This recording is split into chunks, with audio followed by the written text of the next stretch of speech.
Sir ये रहा बंगला number 23। Sir Poonam यही रहती है।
छोड़ दो मुझे नहीं जाना।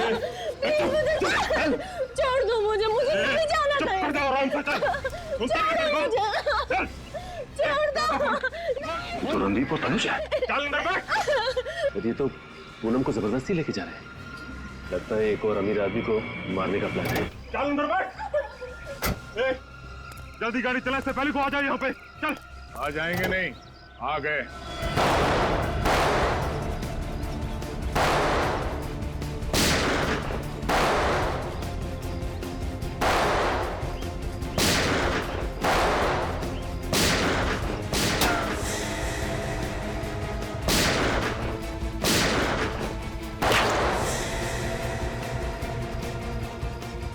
विनीत, कवर करो मुझे। Yes sir.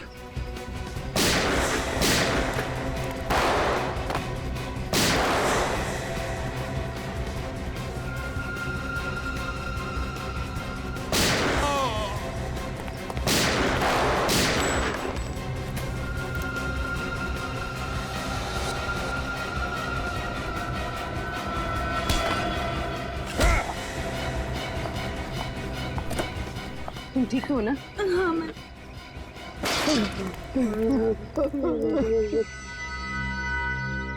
मेरी भतीजी, वो चुन चुन कर अमीर लोगों को फंसा कर शादी करती और मैं उन्हें वीजा का लालच देकर लाखों रुपए ऐंठ लेता था। और जब तुम लोगों को महसूस हुआ कि ये मुर्गी और सोने के अंडे नहीं देगी, तो तुम लोगों ने दो दो खून कर दिए, एक लड़के का और उन मासूम बेचारी लड़कियों का जिन्हें आंखों की बीमारी है। हाँ?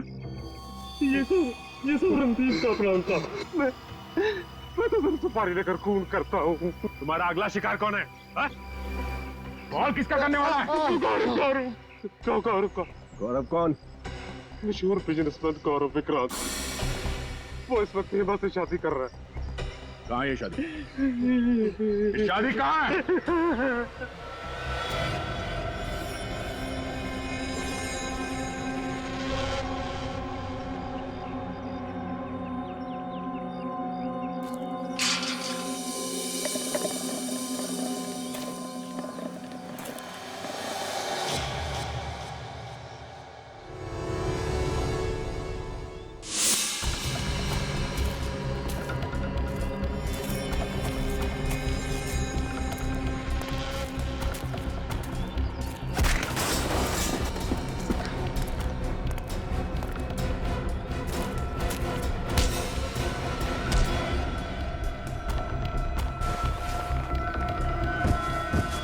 जिस पल का मुझे बहुत दिनों से इंतजार था, आज वो पल आ गया है तनिषा।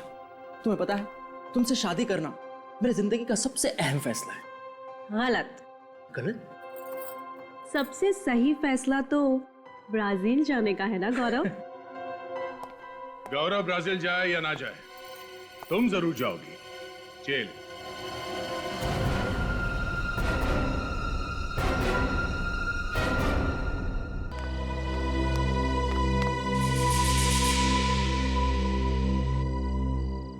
गोपी, गोपी जी साहब, गोपी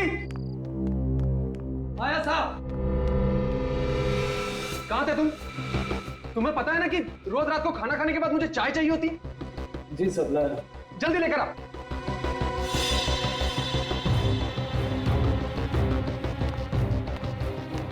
कभी कभी तुम्हें क्या हो जाता है दीपक? तुम्हें पता है ना कि गुस्सा करते हुए तुम बिल्कुल अच्छे नहीं लगते।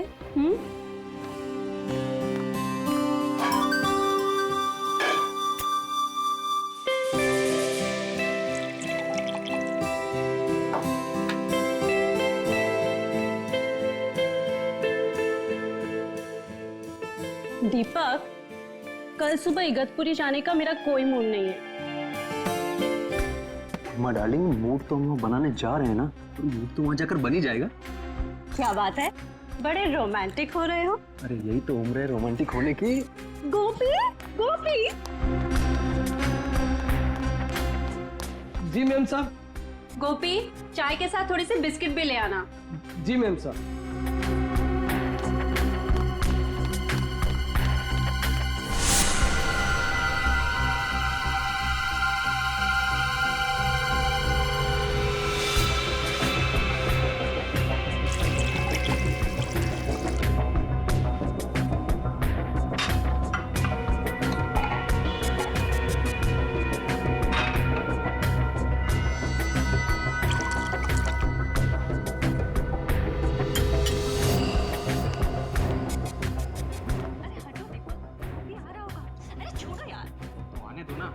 अरे शादी की है मैंने तुमसे, कोई भगा के थोड़ी लाया हूं।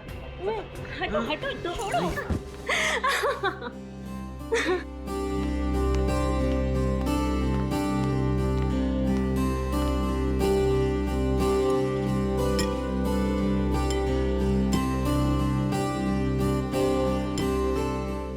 गोपी, तुम्हारी इलायची वाली चाय का तो कोई जवाब ही नहीं, और तुम्हारी जैसी चाय ना दुनिया में कोई नहीं बना सकता। ए सुनो, अभी तुम अपने कमरे में जाओ, कल सुबह में जल्दी उठा देना, हमें 6 बजे निकलना है। जी सर। जाओ।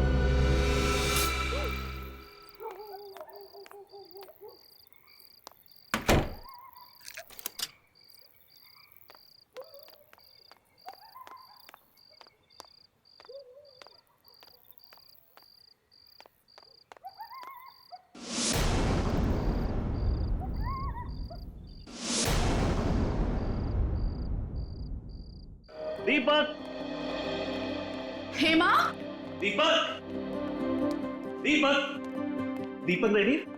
नहीं साहब, अभी तक तो वो लोग सो रहे हैं। क्या? हमें 6 बजे बुला के खुद सो रहा है? दीपक, दीपक, क्या हुआ? कुछ जलने की बू आ रही है ना? मुझे भी आ रही है। तब आओ देखते। दीपक,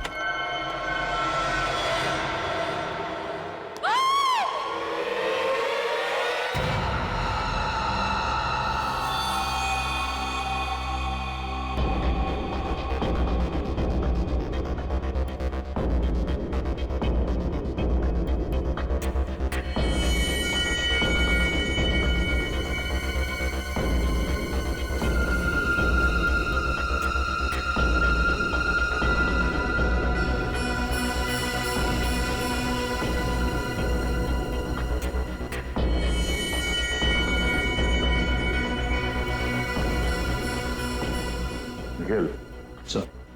जरा उस सर्वेंट गोपी को बुलाओ। सर।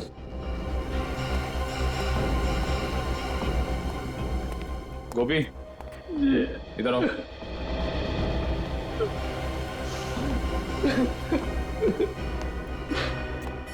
सुनो, जरा अंदर चलो। सर।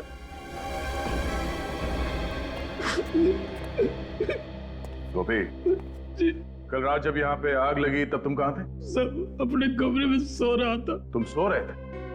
तुम्हारे साहब और मेम साहब यहाँ पे चीख रहे थे, चिल्ला रहे थे और तुम खर्राटे मार रहे थे। ऐसी कौन सी नींद है तुम्हारी जो इनके चीखने पे या आग के धुएं से नहीं खुली? अरे नहीं सर, हमारा कमरा वहाँ नीचे है ना, वहाँ धुआं नहीं पहुंचा, इसलिए। मगर चीखे तो पहुंची होंगी ना? कान में रुई डाल के सो रहे थे क्या? अरे नहीं सर, चीखें नहीं सुनाई थी, नहीं भाग के ना अपने साहब को बचाता ना, वो तो थोड़ी सी पीनी।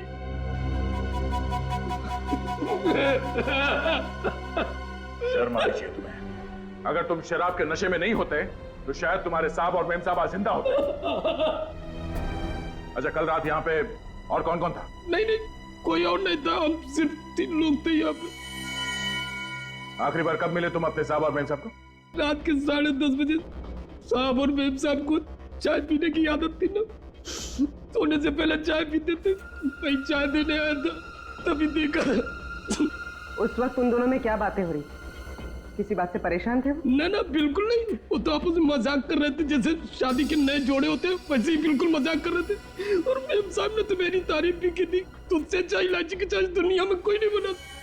मुझे क्या पता था वो चाय उनकी जिंदगी की आखिरी चाय हो जाएगी।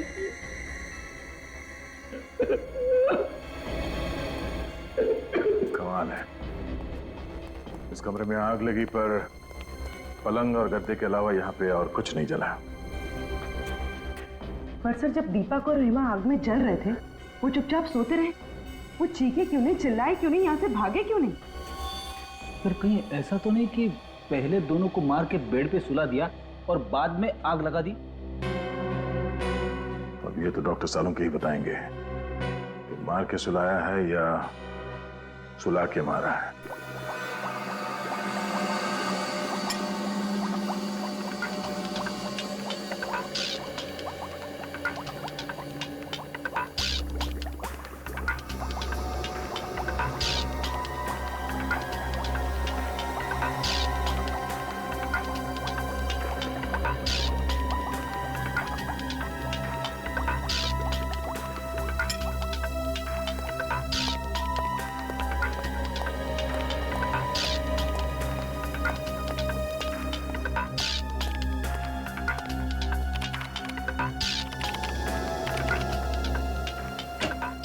हाँ अभिजीत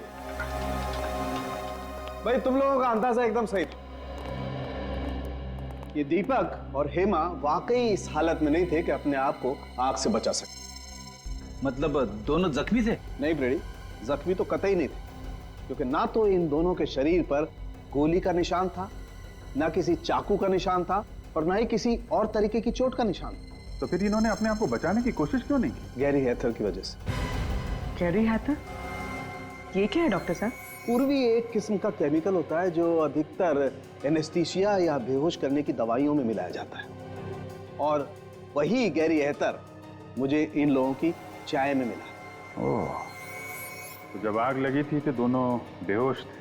बिल्कुल, इसलिए बेचारे ना तो चिल्ला सके और ना ही भाग सके। हाँ, आओ बताता हूं।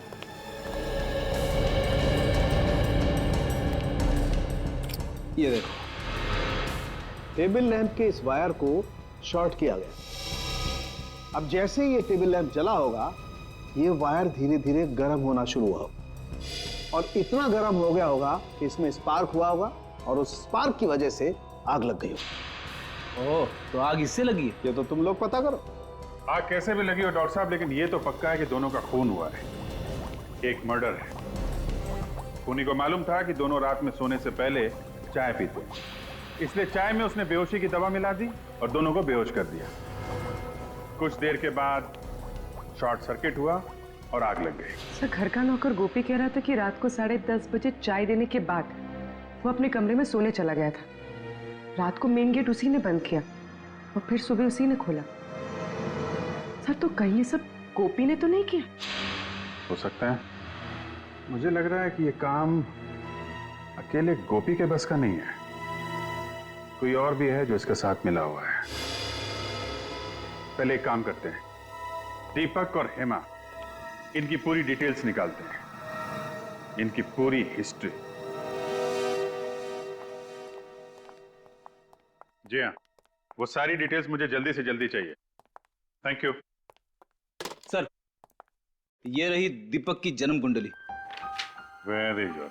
पिछले 6 महीनों में उस पर 2 बार हमला हो चुका है, पर किस्मत से वो दोनों बार बच निकला।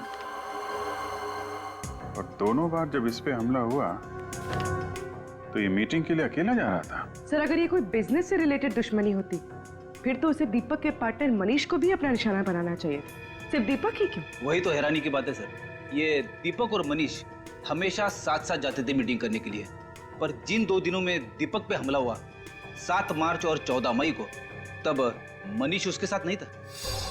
मनीष कैसे साथ होता? दीपक की मौत से सबसे ज्यादा फायदा होगा मनीष को। और दीपक के घर बिना रोक टोक कौन आ जा सकता है? मनीष। दीपक सोने से पहले चाय पीता था, यह बात किसको मालूम होगी? गोपी और मनीष को। सर, दीपक मेरा बिजनेस पार्टनर ही नहीं बल्कि मेरा दोस्त था। दोस्त नहीं बल्कि मेरे भाई जैसा था। अगर दीपक तुम्हें इतना ही प्यारा था तो उसका खून क्यों करवाया तुमने? क्या कह रहे हैं? मैं दीपक को क्यों मरवाऊंगा? 7 मार्च और 14 मई को जब दीपक मीटिंग्स के लिए जा रहा था तब उस पे जानलेवा हमले हुए थे या नहीं? जी हुए थे। और दीपक के साथ तुम हर मीटिंग में जाया करते थे। जी। तो फिर इन 2 मीटिंग्स में तुम दीपक के साथ क्यों नहीं गए? शायद मेरी किस्मत अच्छी रही। तुम्हारी किस्मत अच्छी नहीं, बल्कि ये दोनों हमले तुम्ही ने करवाए। लेकिन सर, मैं ऐसा क्यों करवाऊंगा? क्योंकि दीपक के मरने से सबसे ज्यादा फायदा तुम्हें होने वाला। ये सारा बिजनेस तुम्हें मिल जा, तुम इसके अकेले मालिक बन जाते। वो तो दीपक नहीं मरता तब भी मैं मालिक बन जाता। क्या मतलब? देखिए, दीपक इस बिजनेस से परेशान हो चुका था और उसने ये बिजनेस छोड़ने का फैसला कर लिया था। क्यों? आइए मेरे साथ।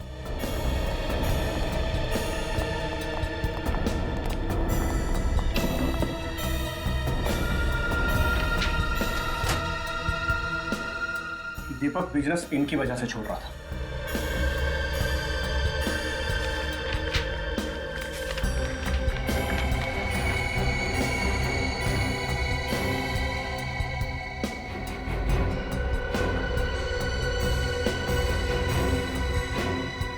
ये तो धमकी भरी चिट्ठियां है। ये चिट्ठियां कौन भेजता था? पता नहीं सर, है कोई गुंडा जो हर महीने हमसे 5 लाख रुपए मांगता था और कहता था अगर पैसे नहीं दोगे तो 5 लाख टुकड़े कर दूंगा। तुमने पुलिस में रिपोर्ट नहीं लिखवाई? नहीं सर, दीपक इन चीजों की परवाह नहीं करता था और वो इस दादागिरी के सख्त खिलाफ था और मुझे भी वो पैसे देने से मना करता था। ये चिट्ठियां आती कैसे थी? कभी गाड़ी के कांच पर लगी हुई मिलती थी तो कभी ऑफिस के दरवाजे के नीचे मिलती थी। अरे साहब, आप लोग ये क्या कह रहे हैं?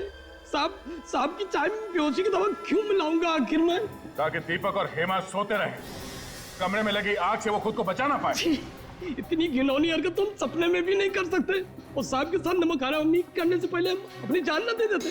समझ कर रखे आप लोग। देख, ये सब बातें किताबों में अच्छी लगती हैं और सच तो ये है, थोड़े से पैसे के चक्कर में तेरा ईमान टकमका गया। तूने अपने साहब और मेरे साहब की जान ले ली, समझा? अरे झूठे साहब, ये झूठे। किसने दिए थे तुम्हें पैसे ये सब करने के लिए, बताओ? किसी ने नहीं दिए सब। तो फिर तुमने चाय में वो नशे की दवाई क्यों मिलाई? हाँ, लैम्प के साथ छेड़खानी क्यों की तुमने? बोलो, शॉर्ट सर्किट क्यों किया? उस लैम्प को मैं क्या छूंगा? मैं कैसे छेड़खानी कर सकता हूँ उसको? मुझे तो वो बाथरूम का जो पानी गर्म करने वाला होता वो भी चलाना नहीं आता, तो इसको क्या छूंगा सर? इस घर में सिर्फ 3 लोग रहते, दीपक, हेमा और तुम, जिनमें से 2 मर चुके, तो बचे सिर्फ तुम। नहीं, कल एक आदमी और आया था, उसने लैब के साथ छेड़खानी की होगी, उसने छुआ होगा। कौन आया था? वो बिजली वाली दुकान में जो होता है ना, क्या कहते हैं? इलेक्ट्रिशियन वाला? हाँ, इलेक्ट्रिशियन। कितने बजे आया था? 7-7:30 बजे। किस लिए आया था? वो बोला था कि हाँ, साहब के कमरे का एसी ठीक करना। अच्छा, तुमने बुलाया था उसे? नहीं, मैंने नहीं बुलाया था। तो फिर किसने बुलाया? साहब ने बुलाया होगा। तुमने उसे यहाँ से बाहर जाते हुए देखा? नहीं साहब, वो उस समय तुम्हें किचन में था, कब चला गया पता ही नहीं चला। इसका मतलब सर, वो इसी घर में कहीं छुपा हुआ था। हाँ, और उसी ने मौका मिलते चाय में नशीली दवाई मिलाई और स्लैम का शॉर्ट सर्किट कर दिया। मिल गया। 59 गीता मार्ग, बलवंत नगर। हाँ सर, इस एड्रेस पर कल हमारा इलेक्ट्रिशियन भोपाल गया था सर। गोपाल को बुलाओ। मगर आज तो काम पर आया नहीं सर। तो फोन करके जल्दी बुलाओ उसे, जरूरी बात करनी है। सर, मैं सुबह से कई बार ट्राई कर चुका हूँ, लेकिन उसका फोन स्विच ऑफ आ रहा है। लगता है उस बेचारे की तबीयत ठीक नहीं है। बेचारा? कोई बेचारा नहीं है वो, 2 खून किया उसने। क्या खून? सर, मैंने तो उसे 3 दिन पहले काम पर रखा था सर। इस चक्कर में मैं तो नहीं फंस जाऊंगा ना? उम्मीद करो कि गोपाल जल्दी मिल जाए, वरना फंस भी सकते हो। तुम्हारे पास उसकी कोई फोटो वोटो है? वाह, बिना फोटो या बिना आई कार्ड के तुमने किसी को भी ऐसे ही काम पे रख लिया? नहीं सर, मैंने तो आईडी कार्ड मांगा था। उसने कहा कि गांव में भूल गया हूँ, अगले हफ्ते उसका भाई आया तो लेके आएगा। उसका चेहरा तो याद है ना तुम्हें? हाँ सर, बहुत अच्छी तरह। उसका स्केच बनवाओ हमारे लिए। पता तो चले ये गोपाल कहां कहां शॉर्ट सर्किट करता फिरता है।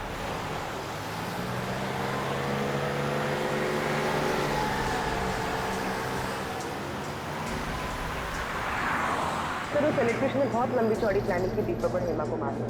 सर ना सिर्फ उसने उनके लैम्प के तार के साथ छेड़खानी की, बल्कि उनके चाय में बेहोशी की दवा भी मिला दी। मुझे तो लगता है कि एसी ठीक करने के बाद भी वो घर से गया ही नहीं होगा, वहीं पे कहीं छुप के बैठा होगा, इंतजार कर रहा होगा कि कब वो दोनों वापस आएंगे और कब वो उनकी चाय में वो बेहोशी की दवा मिलाएगा। पर यह बात तो सिर्फ दीपक का नौकर गोपी ही जानता था कि उन दोनों को रात में चाय पीने की आदत है।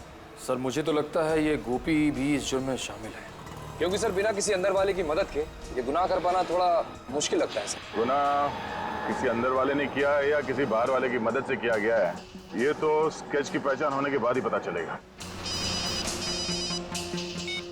हाँ श्रेया, अच्छा उस इलेक्ट्रिशियन का स्केच है हमारे क्रिमिनल रिकॉर्ड में? क्या नाम है उसका? ओके ठीक। हाँ बोलो। अच्छा ठीक।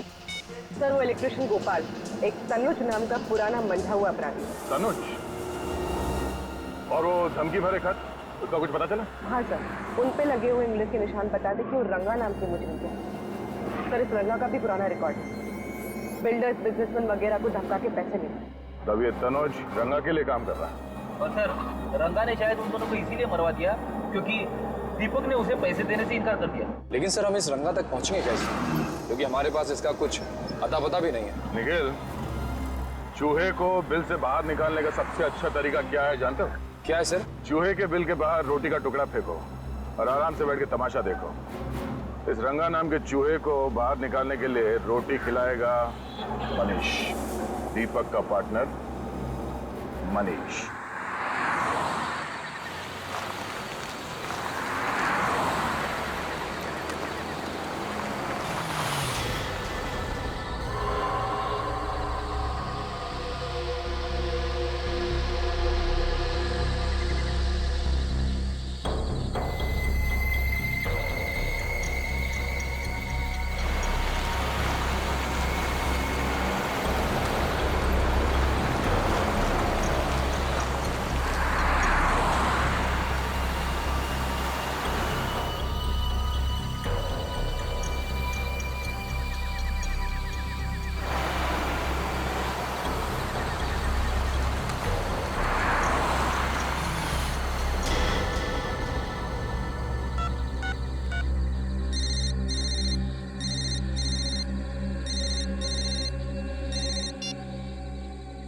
शाबाश, अच्छा हुआ जो तू खुद ब खुद आया। तेरे सिर पे रंगा का हाथ है, अब तेरा कोई बाल भी बाका नहीं कर सकता। पूरे पैसे लाया ना? हाँ पूरे हैं, चाहे तो गिन लीजिए। हमें अपने क्लाइंट पर पूरा भरोसा होता है, तू कम पैसे देने की गलती कभी नहीं करेगा। अच्छा एक काम कर, बाहर निकल, ब्रीफ केस सड़क पे छोड़ और जा। ठीक है।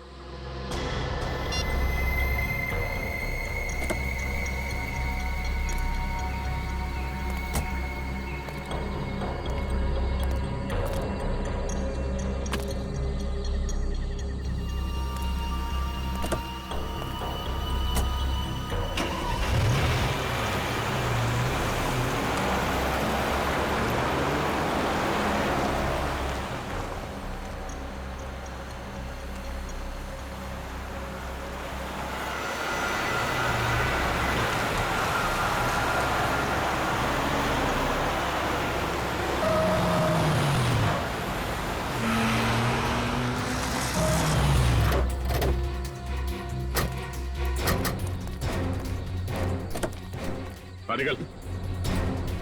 सीआईडी धोखा किया उसने मेरे साथ, छोड़ूंगा नहीं मैं उसको। सीआईडी के सामने धमकी देता है। विनीत, गाड़ी में से बैग निकालो। जाने दो मुझे, रंगा नाम है मेरा, रंगा। मेरा नाम से ही पत्ते थर थर कांपते हैं। और मेरा नाम दया है, मेरा नाम सुन के मुजरिम सूखे पत्ते बन जाते हैं। साहब मुझे माफ कर दो साहब। साहब अब शेर है, मैं चूहा हूँ साहब, मेरा आपका मुकाबला है साहब। दीपक को क्यों मारा? दीपक को मैंने नहीं मारा साहब। मैं दीपक को क्यों मारूंगा साहब? क्योंकि उसने तुम्हें पैसे देने से इनकार कर दिया था। उसके मरने के बाद भी मुझे पैसा कहाँ मिला साहब? साहब मैं तो छोटा मोटा गुंडा हूँ, तो छोटी मोटी धमकी देता हूँ, पैसे ऐंठता हूँ साहब। खून करने की तो मैं सोच भी नहीं सकता साहब। झूठ मत बोल। तू जानता था कि दीपक को मारने से बाकी बिजनेस वालों के दिलों में तुम्हारे नाम का डर बैठ जाएगा, इसलिए तुमने अपने साथी तनुज को वहां भेजा इलेक्ट्रिशियन बना के। सोच समझ के लंबी चौड़ी प्लानिंग की थी तुमने खून करने की, क्यों? मगर साहब तनुज अब मेरे साथ काम नहीं करता। एक महीना हो गया उसे मेरी गैंग छोड़े हुए। तो फिर ये तनुज किसके साथ काम करता है? मुझे नहीं पता साहब। हाँ, वो कह रहा था कि वो अपनी खुद की गैंग बनाएगा साहब। कहीं इस दीपक की मौत के पीछे इस तनुज की गैंग का हाथ तो नहीं है?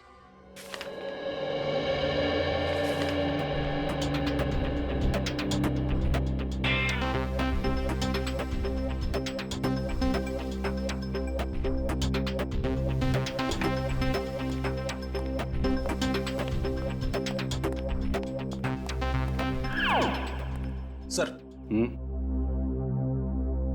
आपने कभी कबड्डी खेली है? कबड्डी? कबड्डी? हाँ, कॉलेज के दिनों में तो बहुतों को चित किया हमने। पर ये सवाल पूछ क्यों रहे हो? कुछ मैच वैच होने वाला है क्या? अरे नहीं नहीं सर, दरअसल बात यह है कि तनुज को लेकर मेरे दिमाग में कुछ सवाल आपस में कबड्डी कबड्डी खेल रहे हैं, और जब तक उन सवालों के जवाब मुझे मिल नहीं जाते तब तक मेरी सांस अटकी रहेगी। अच्छा, चलो बताओ, कौन से सवाल है जो तुम्हारे पेट में उछल कूद रहे हैं? पहला सवाल तो ये कि अगर तनुज रंगा की गैंग में है ही नहीं तो फिर उसने ये जुर्म क्यों किया? ना तो दीपक के घर से पैसे चोरी हुए और ना ही उसकी तनुज के साथ कोई पुरानी दुश्मनी थी। दुश्मनी तनुज की नहीं फ्रेडी, किसी और की थी। कोई तो है जिसे दीपक की मौत से बहुत बड़ा फायदा पहुंचने वाला है, उसने ये सब करवाया है। सर, एक अजीब सी बात पता चली। हाँ? क्या बात है? सब परसों हाईवे नंबर 47 पे एक एक्सीडेंट हुआ था किसी नरेश का।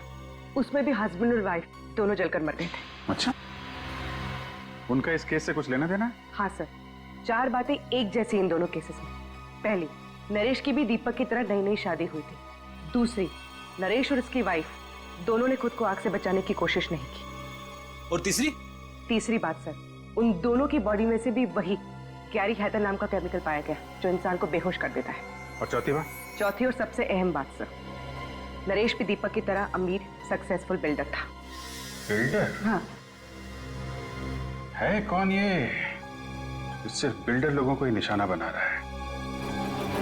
इस नरेश और उसकी बीवी की बॉडीज कहाँ हैं? सर, उन दोनों की बॉडीज पुलिस मॉर्ग रूम में है। एक काम करो, बॉडीज को फोरेंसिक लैब भिजवा दो। सर, नरेश कुमार, इनके घर वालों से भी मिलना पड़ेगा। हमारी तो कुछ भी समझ में नहीं आ रहा है साहब कि खूनी कौन होगा। मेरे बेटे की तो किसी से दुश्मनी भी नहीं थी साहब, किसी से दुश्मनी नहीं। और आपकी बहू प्रीति की? वो बेचारी तो यहाँ ज्यादा किसी को जानती तक नहीं थी, कनाडा में ही पली बड़ी थी। तो क्या उसने शादी के बाद यही रहने का मन बना लिया था? नहीं, बल्कि नरेश ने अपना बिजनेस छोड़ के प्रीति के साथ कनाडा जाके सेटल होने का प्लान बनाया था। यानी नरेश भी अपना बिजनेस छोड़ना चाहता था, बिल्कुल दीपक की तरह। अच्छा, ये नरेश अपना बिजनेस क्यों छोड़ना चाह रहा था? कुछ मालूम है आप लोगों को? वो हमसे बिजनेस की बातें शेयर नहीं किया करता था। तो क्या पिछले कुछ दिनों में वो परेशान था या उसे किसी तरह की धमकियां मिल रही थी? धमकियों का तो पता नहीं, लेकिन कुलभूषण की वजह से वो बहुत परेशान था। कुलभूषण की वजह से? ये कुलभूषण कौन है? वो एजेंट जो मेरे बेटे को कनाडा जाने के लिए वीजा का इंतजाम कर रहा था साहब। लाखों रुपए ऐंठ लिए उसने, लेकिन वीजा नहीं दिला पाया। ये वीजा ना दिलवा पाने पे क्या उसने आपके पैसे लौटाए? बिल्कुल नहीं, बल्कि धमकियां और देकर गया कि अगर आप दोनों सलामती चाहते तो पैसों को भूल जाओ। तो आप लोगों को पुलिस की मदद लेनी चाहिए थी ना? लेना तो चाहता था, पर डरता था कि कहीं बहू फंस न जाए। लेकिन आपकी बहू कैसे फंस सकती है? क्योंकि प्रीति ने नरेश को कुलभूषण से मिलवाया था। आपकी बहू प्रीति ने? हाँ। तो क्या प्रीति कुलभूषण को पहले से जानती थी? हाँ, प्रीति कुलभूषण को बहुत अच्छे से जानती थी, बहुत पहले से। और उसने कहा था कि उसकी फैमिली का वीजा कराने में भी कुलभूषण ने उसकी मदद की थी। हम आपके बेटे और बहू की फोटो देख सकते हैं? वो दूसरे वाले घर पर है साहब। मेरे बेटे नरेश की मौत के बाद मेरा वहां पर मन नहीं लगता था साहब, इसलिए हम लोग यहाँ पर आ गए। लेकिन फिर भी साहब, मैं आज शाम तक आपको फोटो भिजवा देता हूँ। थैंक्स। लगता है हमें भी कनाडा का वीजा लेना पड़ेगा इस कुलभूषण से।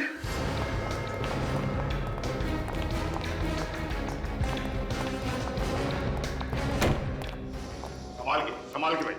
भाई साहब, यहाँ का मालिक कौन है?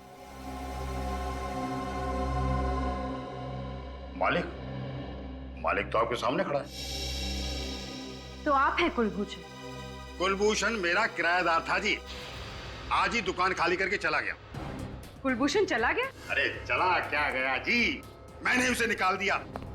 बहुत शिकायत थी उसके खिलाफ कि वो शराफत की आड़ में बहुत गैरकानूनी काम करता है। भाई साहब, ठीक तरह से निकालिए, कभी भी आ जाएगा, कहेगा मेरा फोटो खराब कर दिया।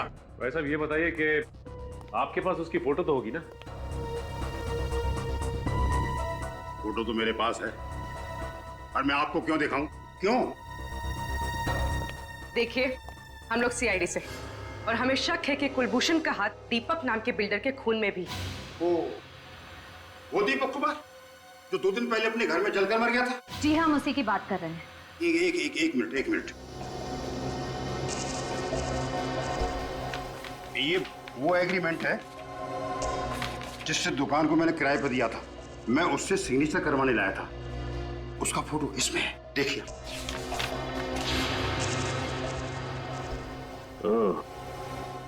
ये है कुलभूषण। सर, लगता है ये दीपक भी इस कुलभूषण के चंगुल में फंस गया था, विदेश जाने के लालच में।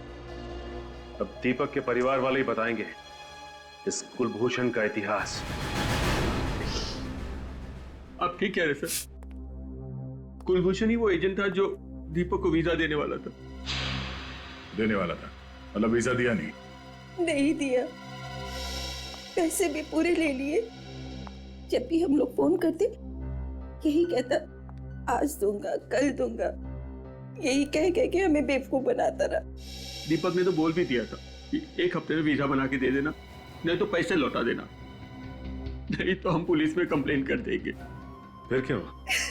हमने अपना बेटा खो दिया।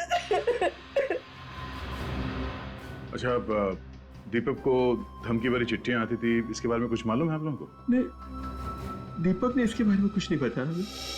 अच्छा, इस कुलभूषण को कैसे जानते थे आप लोग? हम नहीं जानते थे, हमारी बहू हेमा अच्छी तरह से जानती थी, उसी ने हमें मिलवाया था। पर हेमा तो बाहर पली बड़ी है, तो वो कुलभूषण को कैसे जानती थी? मुझे नहीं मालूम। नरेश को कुलभूषण से मिलवाया उसकी बीवी प्रीति ने, और दीपक को मिलवाया हेमा ने।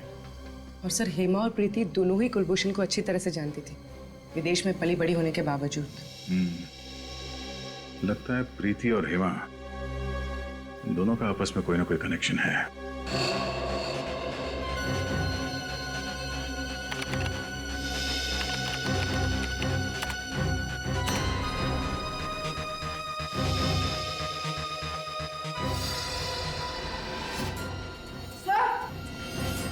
हाँ बोलो।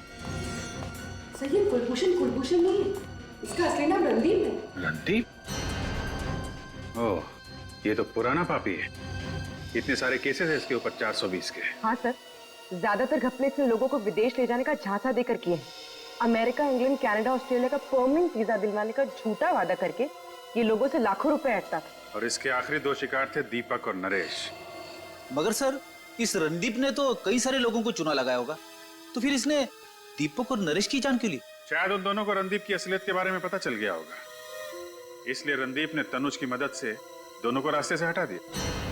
सर, इसमें यह भी लिखा है कि ये रणदीप शादियां भी करवाता था, अमीर परिवारों के लड़कों के लिए एनआरआई बहुएं भी लाता था। अच्छा, एनआरआई शादियां?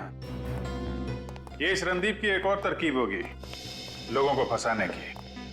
सर, लगता है ये रणदीप उन्हीं लोगों को अपने जाल में फंसाता होगा जिन्हें या तो विदेश जाने का चस्का है या फिर विदेश में रहने वाले भारतीय लोगों से शादी करने का। मगर हेमा इस रणदीप की इतनी तारीफ क्यों कर रही थी? दीपक के माता पिता ने बताया था ना कि कुलभूषण हेमा को काफी सालों से जानता था। पर सर, दीपक के माता पिता तो ये भी कह रहे थे कि हेमा ऑस्ट्रेलिया में पली बड़ी है, फिर इसका इंडिया में रहने वाले 420 रणदीप से पाला कैसे पड़ गया? और नरेश के माता पिता भी कह रहे थे कि उनकी बहू प्रीति काफी सालों से कुलभूषण को जानती थी। सर, इस रणदीप ने पहले हेमा और प्रीति को अपने जाल में फंसाया और फिर उनके जरिए दीपक और नरेश को अपना शिकार बनाया।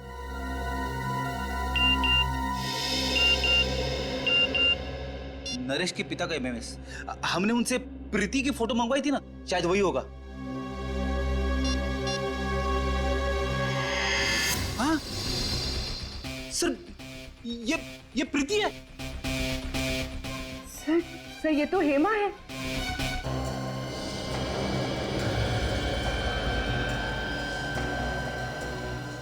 अब फोटो के अंदर घुस ही जाओगे क्या सालू के साथ? इतनी बारीकी से क्या देख रहे हो? हेमा की आंखें। नहीं तो क्या मिला कुछ आंखों में आपको? ढूंढ रहा हूँ अभी। मैं ये पता करने की कोशिश कर रहा हूँ कि हेमा को हेड्रोक्रोमिक इरिडोसाइसिलिया नाम की बीमारी थी या नहीं। हेड्रोक्रोमिक इरिडोसाइसिलिया, ये क्या होता है डॉक्टर साहब? बच्चे, एक आंखों की ऐसी बीमारी होती है जिसका अगर वक्त पर इलाज न किया जाए तो आंखों की रोशनी जाती रहती है। अरे बाप रे, ये तो बड़ी खतरनाक बीमारी है। मतलब हेमा और प्रीति को ये बीमारी थी? अभिजीत, इन दोनों लाशों के ब्लड में तो मुझे इस बीमारी के लक्षण दिखाई दिए, लेकिन इस हेमा की आंखों में मुझे इस बीमारी का जरा भी कोई लक्षण दिखाई नहीं दिया। इसका मतलब इन दोनों लाशों में हेमा नहीं है ना। हेमा की जगह किसी और को लाकर जला दिया गया है। सर, अगर हेमा जिंदा है तो फिर वो गई कहां? और अगर ये लाश हेमा की नहीं है तो फिर है किसकी? सभी अस्पतालों से उन मरीजों की लिस्ट निकालो जिन्हें ये आंख वाली बीमारी थी, फिर देखते हैं उनमें से कौन कौन गायब है। पर आप लोगों को इस हेट्रोक्रोमिक इरिडोसाइसिलिया के मरीजों की लिस्ट चाहिए क्यों? केस सॉल्व करने के लिए। हम लोग सीआईडी से। ओह, एक मिनट। बहुत रेयर बीमारी है ये सर, बहुत कम लोगों को होती है। ये है उन मरीजों के नाम। तो कम से कम 50 नाम है। श्रेया, काम करो, मिसिंग पर्संस ब्यूरो की लिस्ट निकालो और देखो इन मरीजों में कोई है क्या।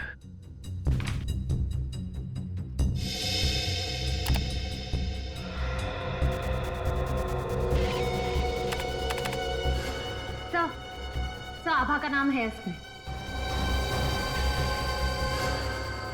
सर, गौरी का भी है। एक की उम्र 24 साल और दूसरे की 26। ये देखो, दोनों की हाइट 5 फुट 3 इंच, बिल्कुल हेमा के जितनी। और इन्हें दूर से देखकर कोई कह ही नहीं सकता कि ये हेमा नहीं है। सर, मतलब हेमा की जगह इन दोनों की लाश रखी गई। लाश? जी हाँ, लाश। हमें शक है कि आभा और गौरी, इन दोनों का खून हो गया है। ये तो बहुत बुरा हुआ सर। भगवान इन दो मासूम बच्चियों के साथ ऐसा कैसे कर सकता है? ये दोनों तो अपना इलाज कराने के लिए विदेश भी जाने वाली थी। विदेश जाने वाले थे? ओह, अब बात समझ में आई। इसका मतलब ये दोनों लड़कियां कुलभूषण से मिलने गई थी वीजा के लिए, और जैसे ही कुलभूषण ने इन दोनों लड़कियों को देखा कि ये दोनों हेमा जैसी दिखती है, उनका काम तमाम कर दिया उसने। श्रेय, काम करो, जरा देखो इस लिस्ट में किसी का प्रोफाइल मैच करता है। Sir,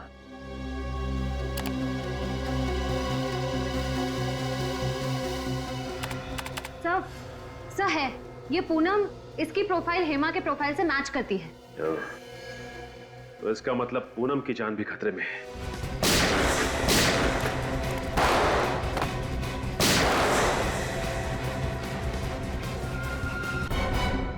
jail?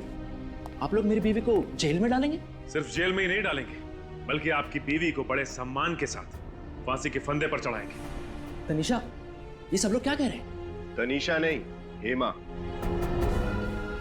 उर्फ प्रीति।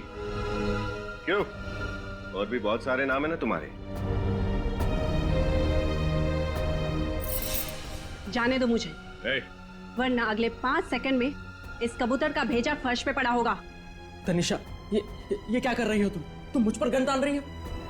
अपने पति को जान से मारोगी तुम? सॉरी गौरव, वैसे भी तुम्हारी जीवन रेखा कम थी, लेकिन अब सीआईडी के आने से और कम हो गई है।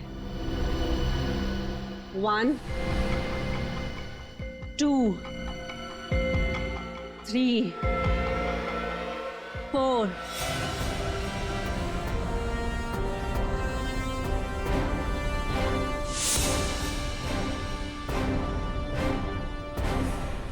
जाने दो मुझे। जाने दूं?